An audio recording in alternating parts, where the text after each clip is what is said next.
Good morning. Today is Wednesday, November 13th, 2013. Lunch today is Fiesta pizza, chicken pot pie, biscuits, corn, lime gelatin, and pears. There are no birthdays today. This week is the camp food drive. Bring your cans to school. Good job with the honor choir who participated in the Southwest Kansas Middle School Choir. The participants were Miles Hare, Braden Bullwinkle, Justin Kramer, Daniel Nolasco, Emily Smith, Abigail Procknell, Zoe Majors, and Tasha Dearden. Habits of mind. Thinking about thinking is a bit of the 16 Habits mind. The quote for the day is, "Optimism is an intellectual choice." Diana Schneider.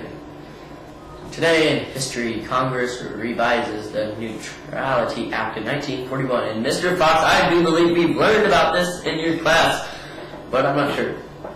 Today's special day is National Indian Pudding Day. Have the best day ever, and please stand for the flag salute.